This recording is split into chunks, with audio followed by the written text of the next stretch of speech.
We've all had the experience of finding a cool new artist that we become obsessed with overnight, only to find out that they stopped making music. It's like you showed up late to the party. That was my experience with Charisma.com.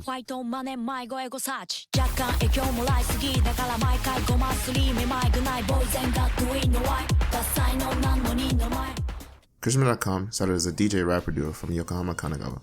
The two had known each other since junior high school.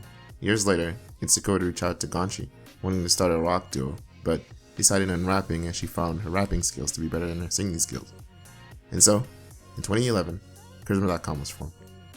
Charisma being MC Itsuka and their com being In Company, or in this case, DJ Gonshi. This was a misunderstanding of what that com meant by Itsuka, but it's still a pretty cool name. They released their first track, Hate, on YouTube on July 9th, 2011.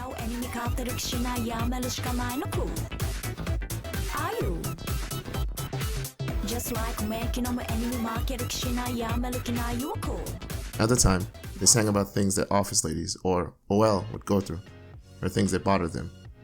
This was a key component to a lot of their first few tracks, which were more electronic hip-hop.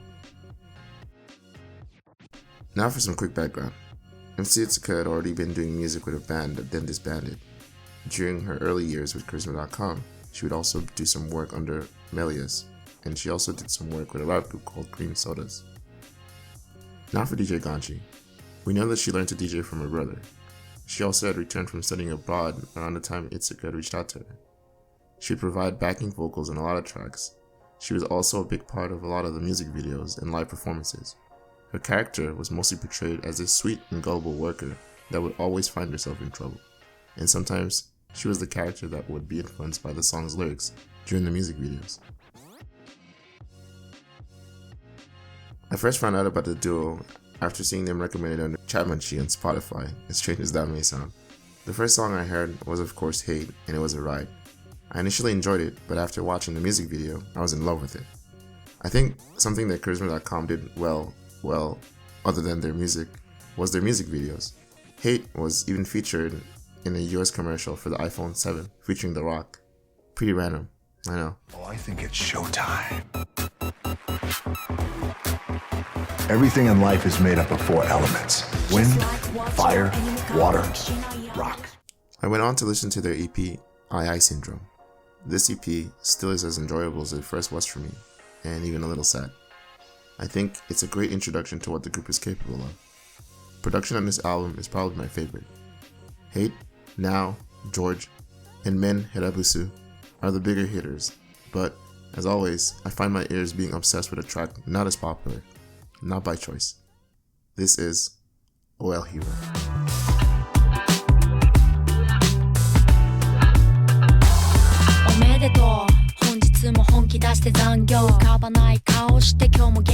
It was at the time the most hip-hop sounding track they had made. The beat to this day is still one of my favorite beats in hip-hop. MC Itsuka's flow on this track is some of her best work. The lyrics about this overworked and underappreciated office lady, or OL, as they're sometimes referred to, send you into this sadness when you think about having to work. I would often listen to this track on a bad day. The production was credited to Nagomu Tamaki. He would later go on to do more work with Charisma.com. It's 2014, and that means it's time for a full-length album. The Ice Topping releases on June 4th, 2014, and it's jam-packed with new songs from the duo. The most notable ones at the time being Ninazuke Blue, Supergirl, and 100% Boot. We're not gonna go over that one.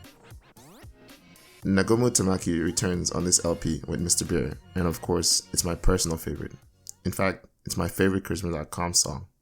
The track starts off with a sample of a sample from Wu-Tang Clan's Can It Be All So Simple? Hey, you know, everybody's talking about the good old days, right? Everybody, the good old days. Which they also sampled from The Way We Were / Try to Remember by Gladys Knight and the Pips. Hey, you know, everybody's talking about the good old days, right? Everybody's talking about the good old days.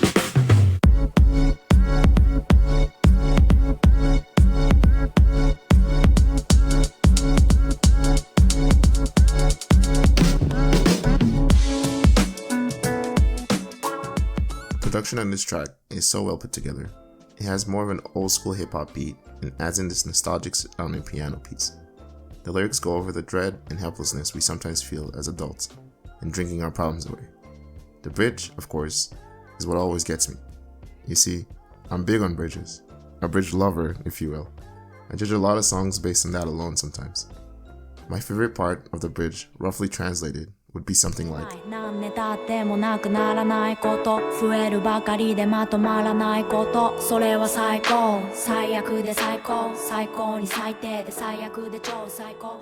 I always find myself coming back to this song when I'm having a rough day and just need a quick reset. It's 2015 and Charisma.com would now leave their old record label, Lastrum, and join Warner Music Japan. The second EP mini album drops on July 8th, 2015. OLS revisits a lot of the Office Lady or OL themes, and it really works out for them. At the time, Charisma.com would mostly dress up as office workers for their music videos and live shows, becoming their signature look. Their outfits were always amazing. The most notable track on OLS would be Otsubune Rock. The song was a hit with fans. I mostly enjoy tracks like Arasa Dreaming or Around 30 and Dreaming and Chozetsu ni mune ga itandeiru anata no joushi. Yeah, we're equipped. Somewhat equipped. Around 30 and Dreaming is exactly what you would think a song with that name would sound like. Compare and despair and getting older. It's one of those tracks that shows MC Itsuka's writing range. Chozetsu ni mune ga itandeiru anata no joushi roughly translates to, your boss has an extreme headache. It goes over a boss that gets overwhelmed when having to do simple tasks, but being the good worker that your boss wants you to be. Your coworkers who snitch and complain about you, the high expectations, making mistakes, etc. It's super upbeat, and MC Itsuka's delivery is as smooth as always. On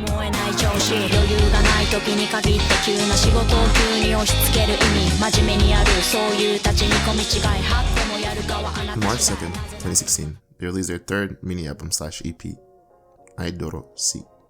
And this album featured tracks like Sappuru Minaru Diet, which was originally a single, and Oneneki ni Koishite, which is one of their more energetic songs that I enjoy.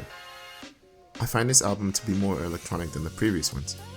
I still enjoyed it because I found myself listening to a track called PH4 repeatedly.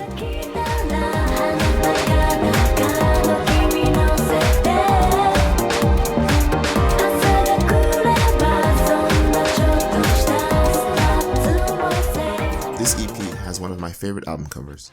Up to this point, the art direction was done by Yoshiyuki Kaneko, and the floor arrangement by Tomoyuki Kato. Charisma.com has some of the best album covers of all time in my opinion. There's so much time and work that goes into it. It will always feature the duo in a floral and formal setting. It was a really cool concept. The EP, Unpop, was released on November 22nd, 2016. Now let me tell you, it was an absolute pain to find this EP at the height of my fandom. I remember trying every music site / app I could think of, but a lot of their music wasn't available outside of Japan at the time.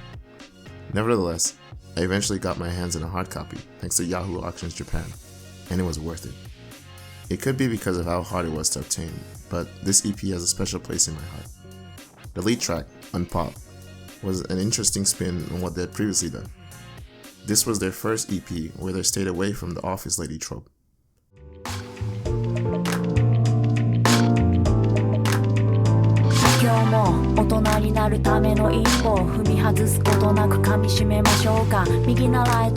The way MC Itsuka would deliver the ending lyrics, Dojinai, Dojinai, too pop to die, used to make me think of MC Itsuka as one of the coolest people ever.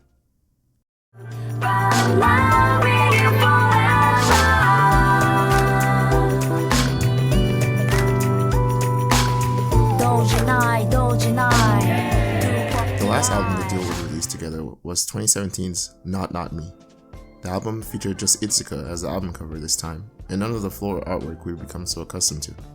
However, DJ Gonchi is featured on the back of the CD cover. This album featured tracks such as Like It, Hashtag, and Not Me that saw a bit more play than the others. There's even a track written by Chibamato called Yajuma Dance. I personally enjoyed Ichi Easy and Lunchtime Funk. In December of 2017, Charisma.com would go on an indefinite hiatus. They released a compilation album of their best songs called Charisma.Best. Itsuka would later return on the Charisma.com with new music, and you can find most of their work on music apps now. It always felt like they could take any beat and make a song out of it, and they always seemed to have lots of fun with it. Their music was filled with a lot more emotion than one would think at first. Sometimes, things can be that deep or change your whole life, and sometimes, some things just need to be fun. And Charisma.com is fun. I may have been somewhat late to the party at the time, but I'm glad I found it when I did. Their music was a gateway to a lot of the stuff I listen to now. I highly recommend giving Charisma.com a listen.